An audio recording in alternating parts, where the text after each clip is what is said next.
नमस्कार दोस्तों, मैं भाजपा युवा मोर्चा का आपका साथी, आपका दोस्त सुभाष शर्मा एक बहुत ही खास विषय पर चर्चा करने के लिए आपसे आया हूं।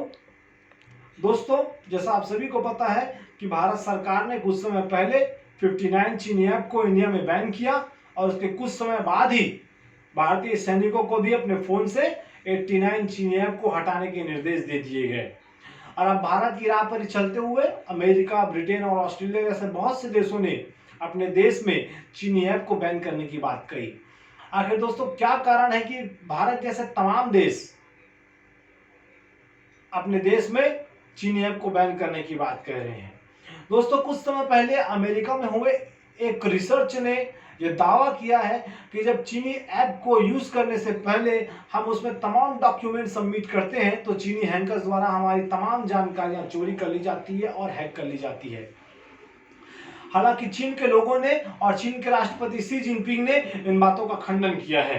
किंतु दोस्तों, अगर आपको मालूम हो तो चीन पर इस तरह के आरोप पहले भी लगे हैं और बहुत से देशों ने उन्हें इस बात के लिए आगाह किया है, किंतु चीन कभी भी अपने हरकतों से बाज नहीं आता।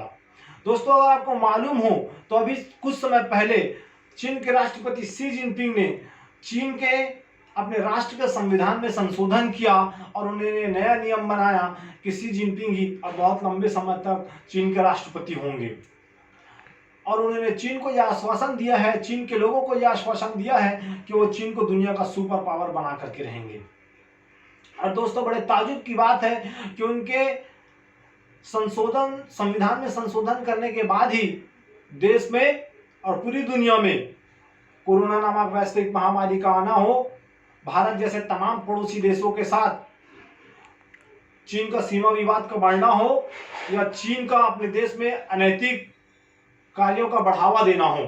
और अभी हाल के दिनों में हांगकांग पर बेवजह और जबरदस्ती का कब्जा करने का कार्य किसी से छुपा भी नहीं। किस तरह उन्होंने तानाशाही का उपयोग कर हांगकांग को अपने अधीन करने का प्रयास किया है।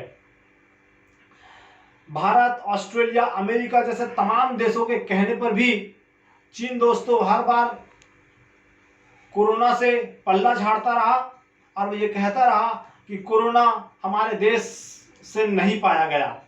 हालांकि अब तमाम देशों के दबाव में आकर WHO ने कोरोना के बीजिंग स्थान में पहुंचकर कोरोना की तहकीकात कहने की बात कही है।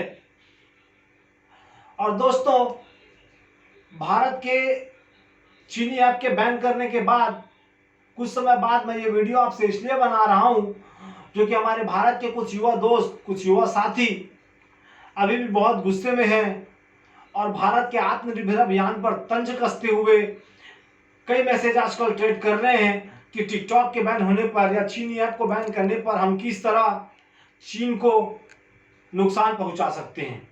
दोस्तों, मैं आप सबको बताना चाहूंगा कि दुबई जैसे रेत का टापू वाला देश 10 सालों का मास्टर प्लान बनाकर आज टूरिज्म हब बन सकता है। दोस्तों, चीन जैसा देश जिसके पास कुछ भी वेपन्स नहीं थे, वो 20 सालों का मास्टर प्लान बनाकर वेपन्स पर आत्मनिर्भर हो सकता है।